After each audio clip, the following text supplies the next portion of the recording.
Hey, Sox fans, welcome to Good Guys Talk Back, episode 194. I am Nick Morawski, and this is a fan-centric Chicago White Sox podcast. You can find the podcast absolutely everywhere you find your podcast. We're also on YouTube. Subscribe to that channel. Find us on Twitter at Good Guys TB. We've got a Facebook fan page. So much to get to since the last time we spoke. Boy, we were way off with the manager, but I don't think anybody really knew what was going on. World Series is wrapped up. We've got some hot stove stuff to kind of discuss as the Sox have some big decisions to make this coming week. Here to chop it all up, my dear friend, longtime White Sox fan, Pat Hester. Hello, sir. Hey, buddy, it's our favorite time of year. It's hot stove season. That means we're back in it. We have a seat at the table. We're going to have lots of seats at lots of tables. We're going to be attending many Thanksgivings. We're going to be talking to a lot of people, offering well below market value, and pray to the heavens that we address some issues, whether it's second base or right field, make some type of moves.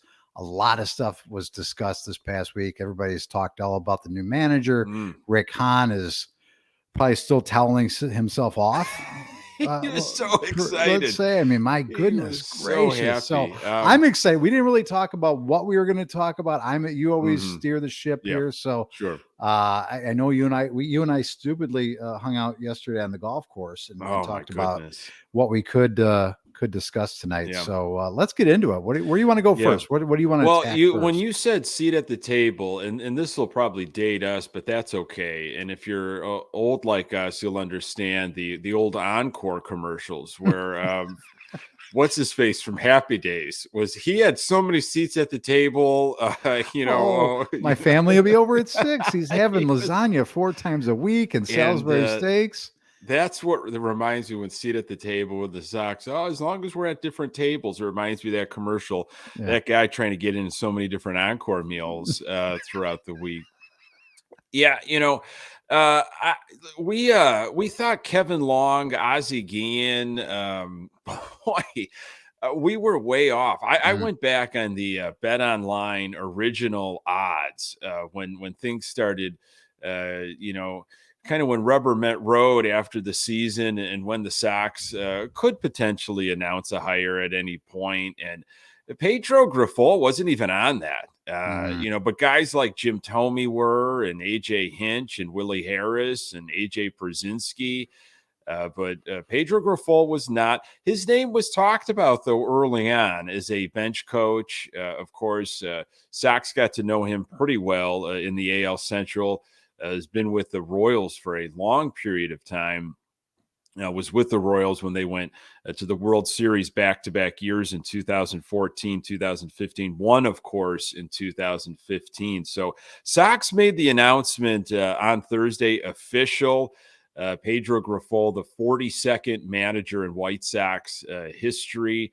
I've watched the press conferences. As I know so many people have, articles have been out, everything that Rick Hahn has said, what Grifol has said.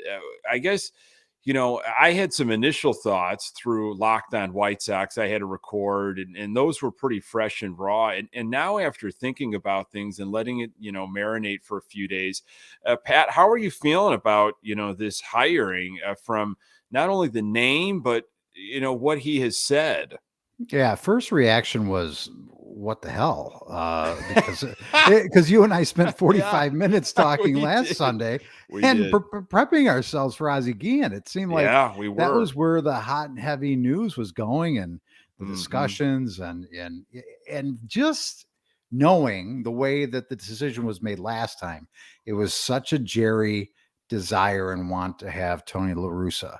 And I get the sense just from what I've heard that Jerry really wanted to go back to Ozzie again and in this way. And I also think that if it would have been anybody other than Tony La Russa managing this past year, I think he would have went to Ozzie halfway through the season, to be quite honest with you. Yeah. So that's kind of where my head was at. And then when you hear Pedro Grifol, it was a name on the list. I think, Nick, at one point, I remember we had mentioned it. We just breezed past it like it was, not even worth even discussing. A bench coach for the Royals doesn't really fit the mold. And at that time when you and I talked about it, it was like, well, he doesn't fit the mold because he hasn't been on a championship team, which was a prerequisite. Didn't know that he's been with the Royals organization as long because we didn't care to look.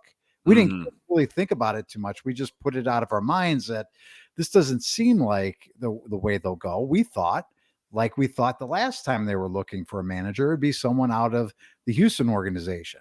And, we thought that was the way it was going to go, or in our most recent episode, talking a lot about Ozzie Guillen. So I was a little taken aback and a little disappointed because, again, it wasn't who we were expecting. It doesn't mean that we as fans are really ever right. It just means that it wasn't what I was expecting. And I was a little bit peeved that it seemed like if you choose this way, now you're just going on the cheap, right? This organization, the way that they've always done things, first time manager, not going to cost a lot. It's a safe pick, in this way. And this will be the way we go. That was my first reaction. What about you in terms of this first? I was very confused. I not with his resume. I mean, he's been around baseball for a long time, and he has had an impact on a lot of different players, namely Salvi Perez, which Sox fans are well aware of.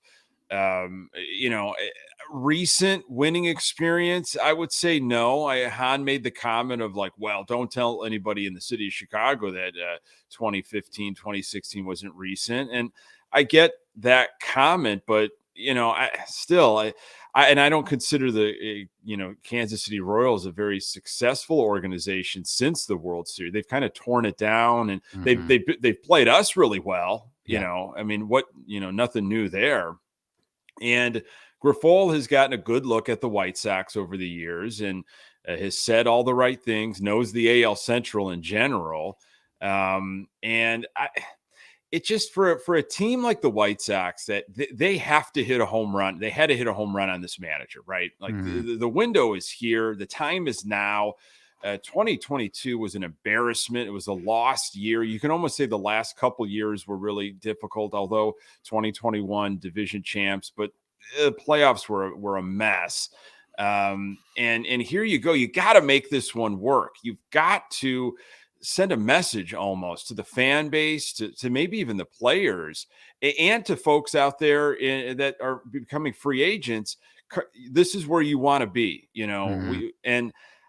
that it just didn't scream like urgency to me. It screamed like 2018, maybe 2019. It felt like after hearing some of the things that he said and going over it, loved what he said, and we'll cover some of that. But that sounded very Ricky Renteria in 2017. We're going to play baseball the right way. We're going to be fundamentally sound, because that's what the Sox kind of needed to do, right? Yeah. They just were trying to bridge the gap to when they were going to bring up these prospects and they were going to start spending money and be a competitive team again. I was really confused with the hire, and hey, it's refreshing to go outside of the organization. First time since Gene Lamont, Pat. You and I, we know the Gene Lamont era. 30 years that the Sox have been inside the organization in some way. And finally, they're going outside of the organization. It seems like they're cleaning house, except for Katz and Hasler. But I'm still a little concerned that there isn't Major League Baseball experience as a manager on Grifol's resume. Does that bother you? Is that just hurt? I don't know. Does that affect you? Yeah. I mean, I guess we'd like to just have a manager up there that you don't have to ask those questions. What kind of manager you're going to be? What kind of what's going to be important to you? You could just say, let's just use Dusty Baker as an example. Dusty just won the World Series, whether you like it or not. He did, and he's a Hall of Fame manager. If it's a Dusty Baker that comes up there, and again, this is going to be somewhat similar to what we thought we were getting in Tony, but you can just say, well, what kind of manager are you going to be? It's like, well, here it all is. You can look at the last 15, 20 years of my resume. You know exactly what kind of teams I've produced, right? So we don't have to, you can kind of skip past those kinds of questions.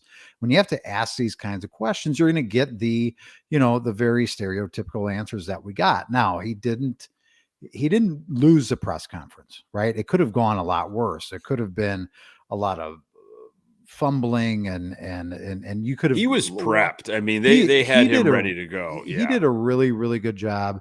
And what else is he going to say? Right? We're going to be what famously did the ex-Bears coach, and I can't even remember his name now, but we're going to be no, before him, before Nagy, before Fox. What's his name that way? He was coaching the Argonauts in Canada. What was that? Sure. That guy? I can't remember him now. Yeah. It's going to bother me. But he famously said on accident, we're going to be selfish and unprepared, right? Instead of prepared and unselfish. It's like, that's not a good sign. Let's not do that. So I was encouraged with what I heard. I'm encouraged with his individual resume, the length of time he's been in baseball, and what he's done to work himself up into where he's at now. I loved his story that he talked about. And again, maybe it tugs at my heartstrings because I'm a father. He talked about going to his family and saying, I need to get back on the field. I'm going to walk away from this, kind of cush job and get back into like a situation where I'm going to be on the field more. And it's going to mean that we're going to have to take less. We might have to move. We might have to do that. And they said, chase your dreams type of thing. And that was a great story. And it just showed me how he's persevered and worked his way through.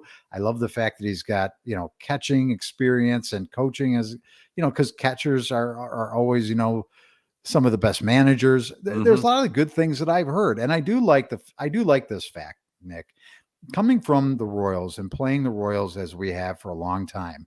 The Royals have always been that pesky, do everything right, take the extra base, play good defense type of team. If you're going to bring that type of, I don't want to say small ball mentality, but playing, like he said, playing the game the right way mentality to this organization, I'll sign me up for that. Sign me up for being more like the Guardians are now. Sign me more up for what they teach in Kansas City. Now their talent may have not always been good enough to compete over the last couple of years, but what that organization has taught over there is we've seen it. We've gotten beat by less talented Kansas City teams over and over and over again because they out-fundamental us to death, just like the Guardians did this year. So let me ask you this question. This is hypothetical because you're obviously you weren't in this situation, but if you were, a season ticket holder that was on the fence and you're like, I don't know what their direction is going to go. I commit the money, to next year and beyond. Very happy that La Russa's not coming back. Let me wait for the managerial announcement and then I'll see if I'm going to go all in with season tickets. And again, you're already a season ticket holder. It's not like you're getting a new package. After the Grifol announcement, are you leaning towards, re-upping, or are you saying, you know what, I'm about done with this? I don't know that a manager or coach, when you don't know them, would sway me that much, right? If there was somebody that was known, that was kind of a retread that maybe you just didn't like for whatever reason, I guess maybe that could persuade you not to want to re-up. But I think the newness of a Pedro Grifol would give me, I'll give him the benefit of the doubt for now, right? It's a 3-year deal. I'll see how it goes after a year and a half. I'll put my money on the line for this and hope, because the thing I'm more concerned about is what's the talent like in the locker room. And I'd still like to think there's enough talent there to make me want to come and pay, my hard-earned money to go watch this team on a night in, night out basis. There's a lot of talent on this team, and we hope talent is added. Well, we'll talk a little bit about that and this free agency window and what could be happening this coming week with qualifying offers and, player options and team options and stuff like that. But the message and look, hey, I'm hopeful. I want to be positive. I want to be all in on Grifol because this is the guy. This is the manager, and I want to see a successful, not only off season but successful spring training, which is very important to him. Start off on the right foot, and a very successful 2023.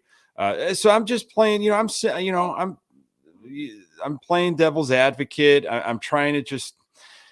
because this one really had to work, and it still Yeah. can. It absolutely still can. Who knows?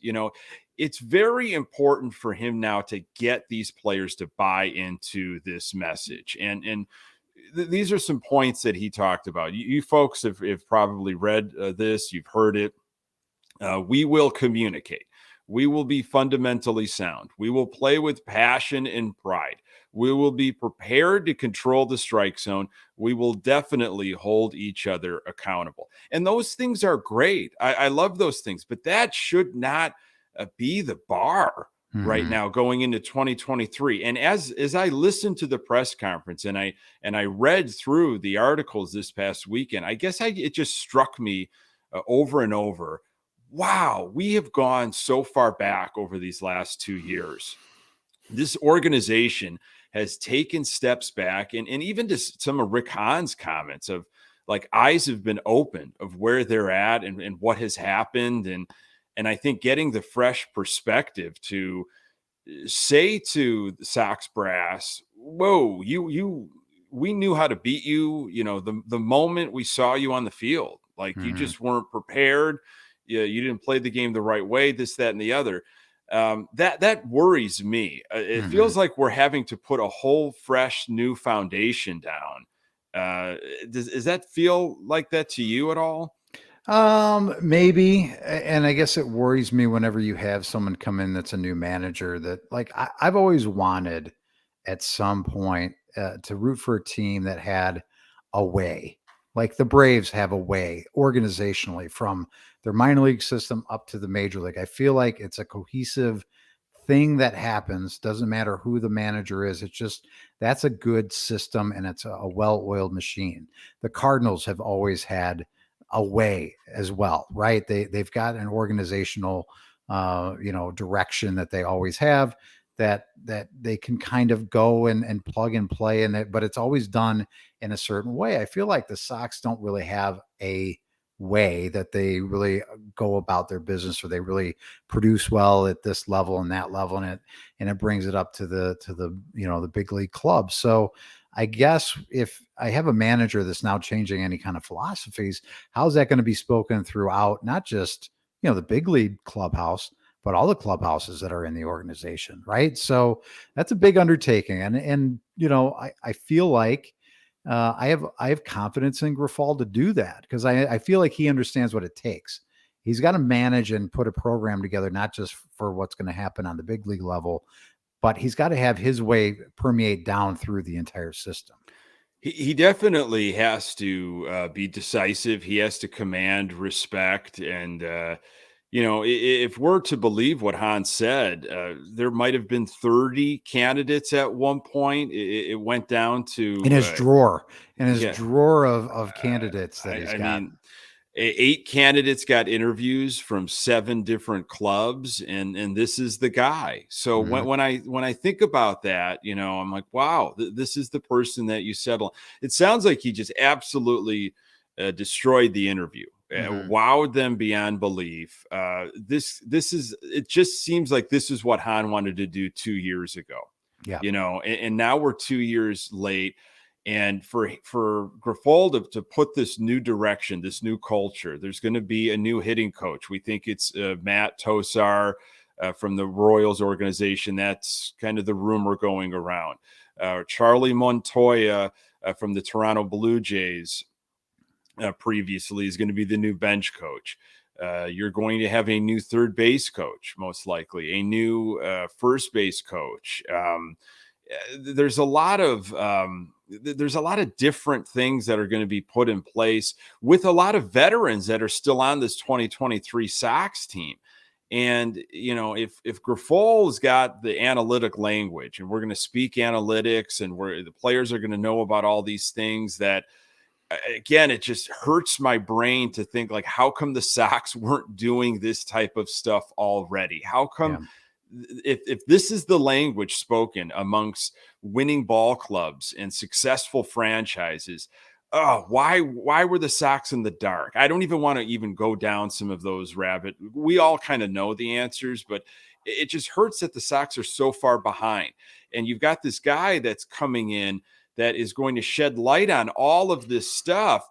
Will we see success right away, or is this going to be like, well, maybe 2-3 years down the road? I don't know if the Sox have that with this current, with this current core. Well, and you don't know. That's a lot of great stuff you just said, Nick. And who knows? But could it be just this team, these players, could be re-energized by a different voice? I mean, they seem to be re-energized as soon as Tony was out for health reasons, and we just ran out of gas in terms of we just weren't good enough still to kind of continue to. We got to 5 games over, and we were a couple games out, and we just couldn't get over the hump, and we just kind of fell back on our losing ways when we needed to win at the worst time. So I just wonder if a consistent, new, energized voice with a great vision that's seemingly going to be holding people accountable to what they should be doing. It seems like they can relate, at least, on a language level. And again, on the surface, I'm more excited today than I was on Tuesday when I first heard the news. And I'm going to give them the benefit of the doubt. So if, again, going back to your original question, if I'm a season ticket holder and I'm re-upping, I'm going to re-up after what I heard. You are a season ticket holder. Are you?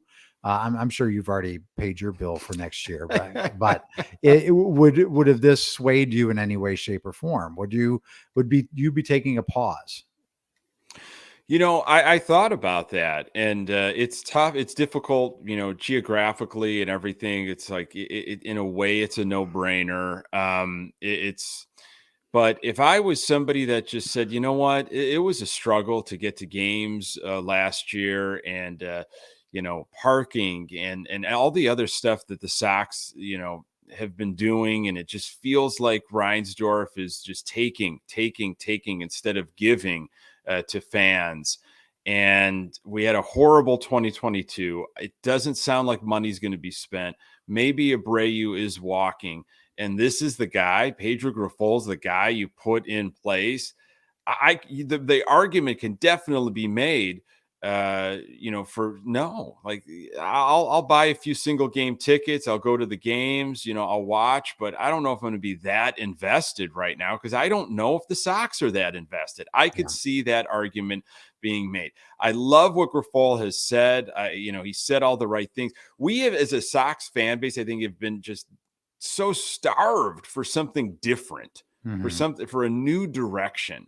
But sadly, when I think about that, it's like, well, if we completely go in a different direction, does that mean, we're looking at kind of, I hate to say, but in a weird way, a quasi rebuild once again? Is this like a rebuild on the fly, or is this just simply getting a group of talented players to buy into a new philosophy? Like, hey, you've been doing it this way. You've been told this is how things go. This is how your approach should go at the plate. This is how you should prepare for a game. I'm now wanting to change everything about that. That's a daunting task. If he can do that, if he really can do that, and it's got to start like right away, then I think with a unified voice, with everybody on the same page, I think great things can happen. I absolutely do. I agree. I think that there's still a lot of talent in that locker room. And I think that, the manager means more than a lot of people give a manager in baseball credit for, right? They always say, well, it doesn't really matter what kind of manager you have. They're probably worth 10 wins or losses throughout 162 games. But I mean, we can both probably count on our hands, if we took the time to do it, at least 15 to 20 games that our manager lost us in the past this year. And who knows, even in the year that we went to the playoffs and won the division by 10 plus games, how many games were lost because the manager just did things that nobody else on the planet would do. Right. Yeah. And again, I go back to my managers. It's like, first question for you, Pedro, AKA Peter Griffin. Do you understand the rules of the game? Do you understand how to play? Oh, yes. Let me ask you this question. Would you ever intentionally walk a batter when they have 2 strikes? God, no, I would. That was the stupidest thing you would ever do. And who would ever do that? These are the questions I have to ask, sir. I know that because of previous yes, situations. HR These are made now. me put them on this paper, and I'm Well, I supposed to like ask how these he questions. said, if I'm the smartest person in the room, there's going to be a problem. Something's wrong. Could you ever imagine La Russa ever saying that? So obviously, Grifol doesn't have an ego, and I love that he wants to surround himself with, either differing opinions or having the mentality of like, I don't have all the answers, so I'm gonna get a brain trust. I'm gonna get folks around me, from my bench coach to my hitting coach to what have you, that brings something to the table, Yeah. and hopefully we are all and I want to listen, and I hope you argue with me, because in that, if it's constructive and it's collaborative, we're all moving in the same direction. We're not trying to put each other down. There's no egos here. If you are contesting me, it's most likely because you want this White Sox team to get better. And there's nothing wrong with listening to differing opinions. So I think who he surrounds himself with is going to be a huge deal. And obviously, we'll find out quickly, I think, what direction this ball club wants to go in. And if he is of defensive mind, which he absolutely needs to be. I mean, the White Sox were horrible defensively this past season, worst in all of baseball. And you want to improve fundamentally, you've got to look at this roster and how, and Hahn made mention to it. Hey, Hahn did call this out, which again was a little difficult to hear, that the truth is coming out. Players were playing out of position. And that's on Hahn. I thought we were very bullish. I said, is this the same person that told me we're very bullish on Andrew Vaughn and that's the Gavin problem. Sheets playing right field? So, hey, we've got this new message with Grifol and his, but is Hahn now got a new approach? I mean, does Jerry and Kenny, does that group have a whole new way of thinking of, oh wow, yeah, it took Pedro Grifol to tell us that we had guys playing out of position, and yeah, I guess he's right. Now we should probably not have Sheets in right field and Vaughn in left field for a chunk of the season in the corner spots. Is that going to change? Are they really going to be honest with themselves and seriously make an effort of maybe improving second base? And you know what I mean? I hope so. Well, I mean, I want to go back and talk a little bit about Rick Hahn. And Rick Hahn, the way he comported himself on when was the press conference? Was that Wednesday? The press Thursday. Thursday was the press conference. I mean, it was like the stone was rolled away for him. He was rejuvenated. He rose from the ashes like a phoenix. I've never seen a man more excited to talk about a manager. He's just literally saying the word gushing. I don't want to gush here. And he's just giddy like a little schoolboy. I mean, it was amazing. Yeah. I got the quote for you. Okay, Pat, tell me here. to say this the is quote. This is Hahn on the Grifol. Can you do it in Hahn voice? Can you impersonate a Rick Hahn? It's a very stagnant because he carefully chooses his words. His words, and So this is him. You may see me smiling a little bit more than you have over the past year, and gushing a little bit more than I have in the past year, and that's because it's a little difficult. It's a little difficult for me to contain the excitement that many of us feel. I mean, if that's not an absolute knock to the La Russa era and the folks that brought him in and shoved him down our throats, I don't know what is. You don't have to read between the lines there. Hahn was just, he had a hanger in his mouth. I mean, he was ear to ear, smiling, and over Pedro Grifol. Okay. So it was interesting. It's a good thing he was sitting down. I mean, goodness gracious. So it was interesting. A lot of his comments basically backhanded, his boss or bosses, whether it was Kenny and Jerry or both of them, and saying, you guys should have listened to me in the first place. And now here we are. I finally got what I want. But I think his job's on the line, Pat? I think it might be maybe he finally convinced his boss to say, listen, you got to let me do my job. If you want me to do this job, you got to have to trust me to do it. This is the way I want to go. And, judge me on how this goes because this is my hire. And I don't know if this is his last, this may be the last manager he ever hires. I have no idea whether it's 3 years or 10 years. It might be the last one he ever hires. So maybe he's just excited to finally get his chance to show, what he thinks he is. It's the smartest man in the room. You talk about, Rick is always thinking he's the smartest man in the room. So I think he's excited for that. I think he's excited to say, look at what I can do and look how good I am. Look, everybody come look how good I look. And I think I've never seen him so happy. So good for Rick. And again, there's always a lot of chatter. It's like, well, when things don't go right with the White Sox, who's to blame? Is it Kenny? Is it Rick? Is it somebody else in the organization? I think if this year doesn't go the way we need it to go, less of, a lot of major injuries again, then you can squarely point to Rick Hahn and say, this was on you. This definitely was on you, because I don't know if in the past it's always, the manager wasn't his call. I'm not so certain that he got up there and putting Gavin Sheets and Andrew Vaughn in right field was his call either. Maybe he had his hands tied and it's like, we can't go out and get anybody. So whoever you got to figure it out.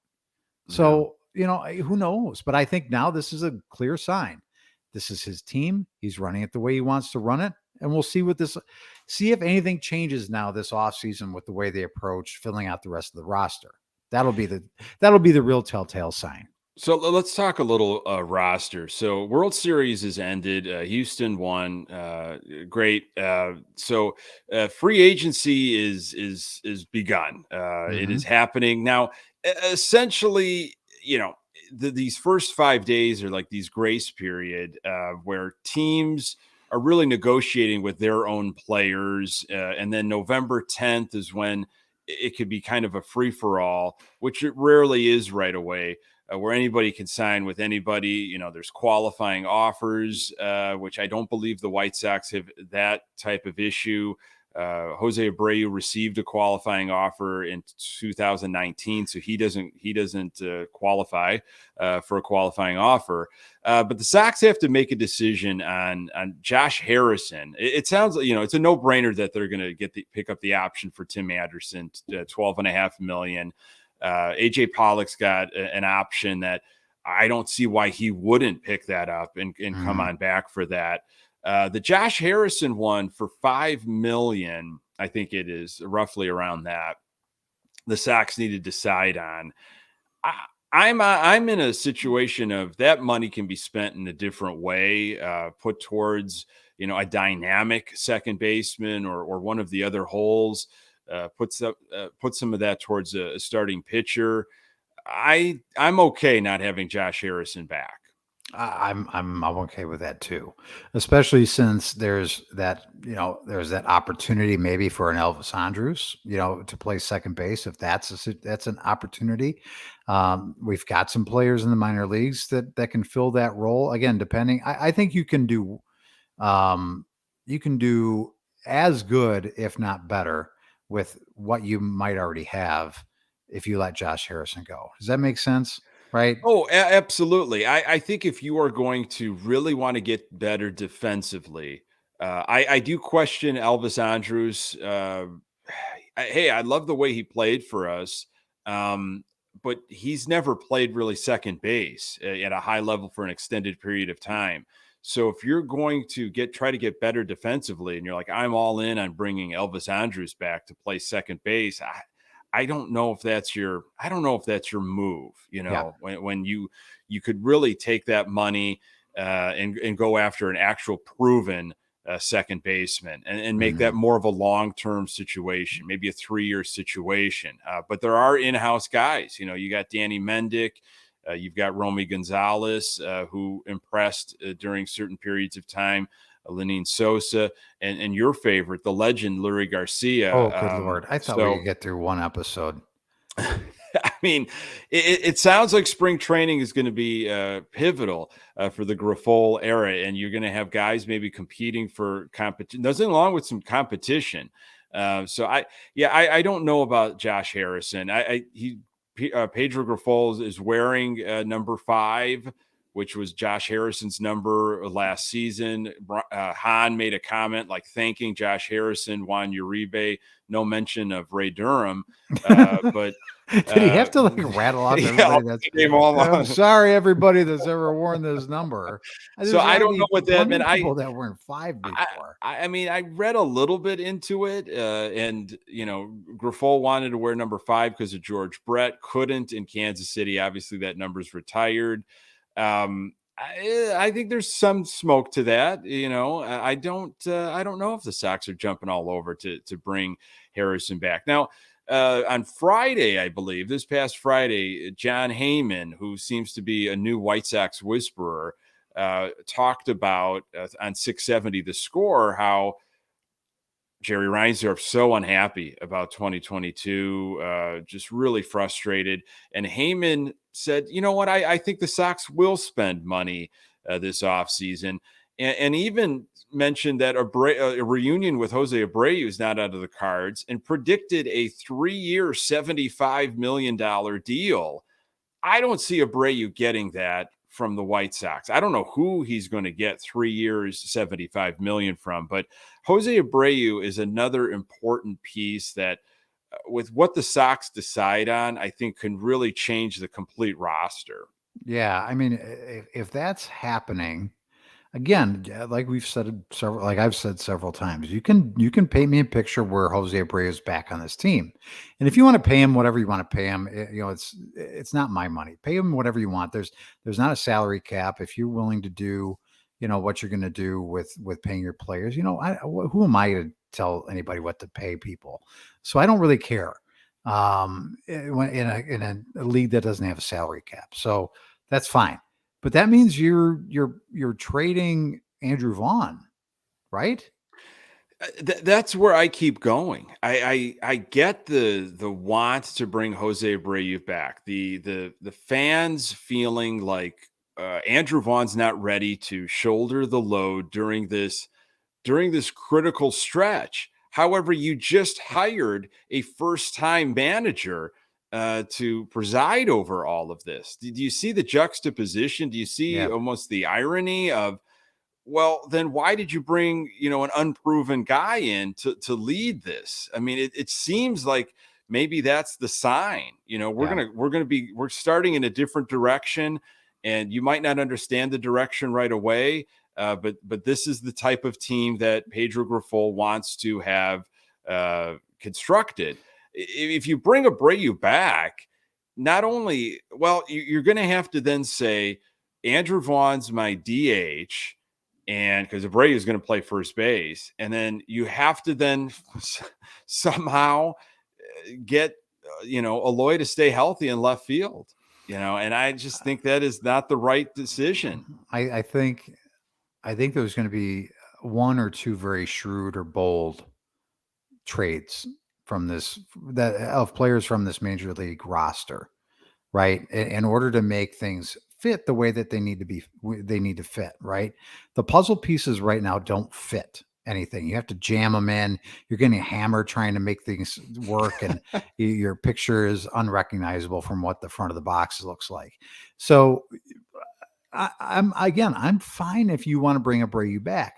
That just signals to me that you're gonna be trading, either Vaughn or Eloy, because there's got to be something that you've got too many first baseman DH type players, and if you bring back one that you really could just let walk out the door without having to make a move, it seems the path of least resistance is let them just go and figure it out from there. That seems easier to me. But if you're bringing him back, okay, fine. Then you know what? You better get a haul back for those 2 players. I don't want to fall in love with Eloy and Vaughn too much, because maybe we just think about their ceiling so much and what they could be, and maybe it masks really what they are and what they were this past year. Other than Eloy coming back and really hit really well when he was healthy, like he always does, hits the ball of the ballpark. maybe we've fallen in love with them too much, Nick, and that's maybe our fault. I don't know, but whatever you do, you better be able to trade players and get what you need back and get a little bit more athletic and defensively sound. I think we've fallen in love because we put so much hope into them. Mm-hmm. When Cease and Eloy came over, and obviously we've talked so much about Moncada and Kopech and Andrew Vaughn. Boy, can we finally get a first-round draft pick to hit for us, literally and figuratively. There's been so many busts and so many question marks, and who knows what's going to happen with Crochet. But maybe Vaughn's the one that's actually going to work out, and that's the one that's gonna help build a World Series team. And you almost don't want to start all over, which brings back to my original kind of point with the Pedro Grifol I don't thing. know though if you're really starting all over though. I mean, just because you're trading, if you're trading those guys, you're trading them for players that are plus players that are you can plug into your lineup tomorrow, not for pieces to rebuild your farm system. I'm talking about if you're going to trade them, you're trading them for guys that are going to contribute and be on your major league roster for 150 games next year. That's what I'm envisioning. It would have to be. It would. It reminds me a little bit of after the 2004 season. Mags and Carlos Lee were gone.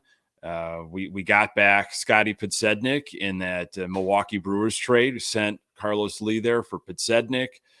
Brought in Jermaine Dye to play right field. What is going on?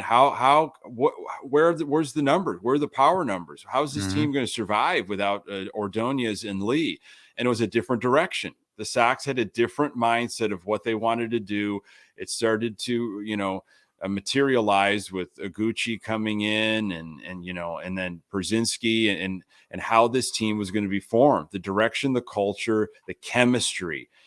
So yeah, to your point, it's true. Obviously, if you're trading Eloy or Vaughn, you have to have major league ready talented. Like they have to, you can't swap for prospects or projects. Yeah. I mean, they have to be ready to go, contributing and provide a new direction that this team is going in. Like this is our identity. This is what we want to do.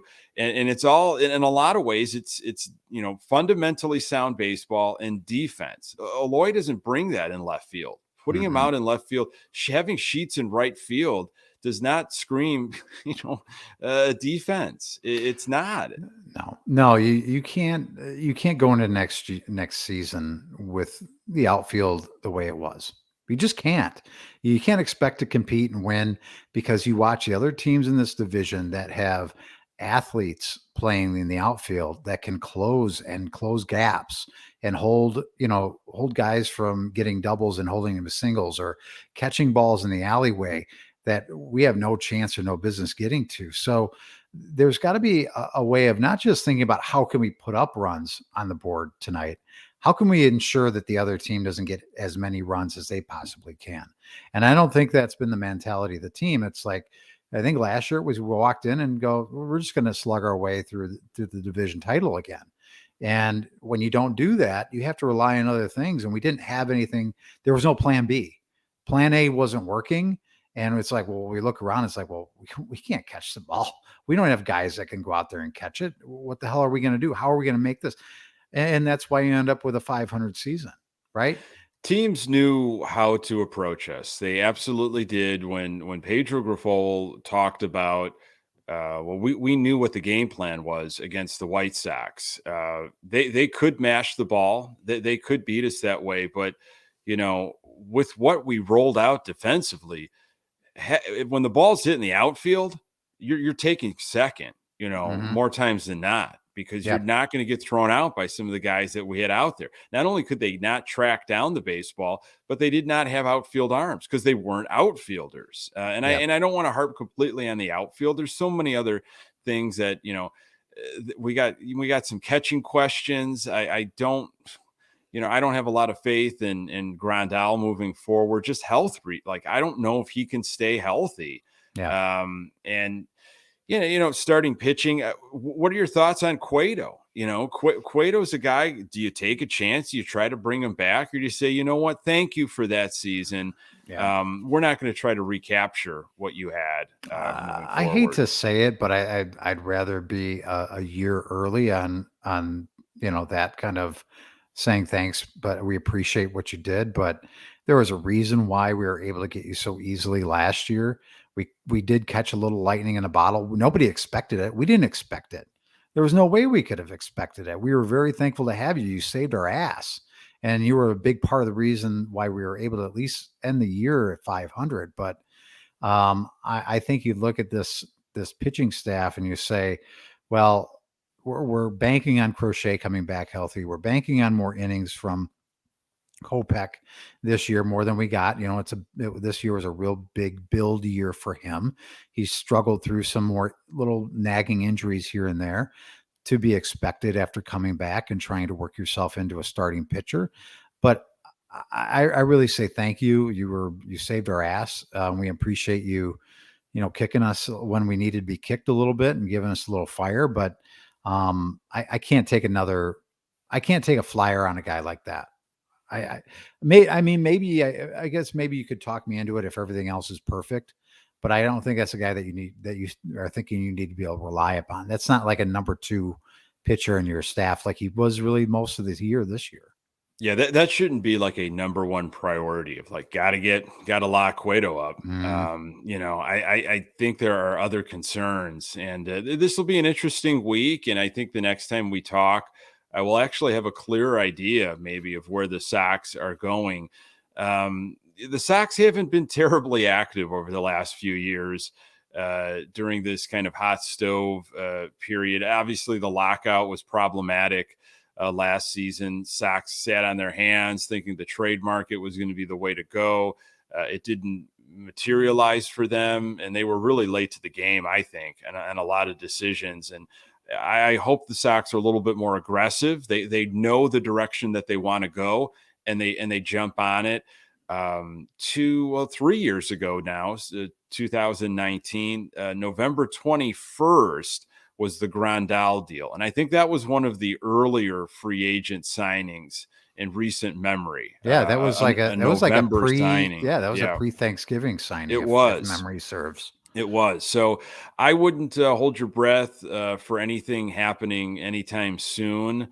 But I hope I hope they really address some of the problem areas, and Reinsdorf, man, he's always going to be on our minds at this time of year because of not going over a luxury tax, or one of the few teams to not offer $100 million contract in all of baseball. But, you don't have a lot of time left here. And speaking specifically with this White Sox team, if you've got the guy that you think is going to lead this team and you're going to let him surround himself with the coaches, well, then plug some holes, man. Yeah. Spend some money and take care of some of these problem areas to really set him up for success.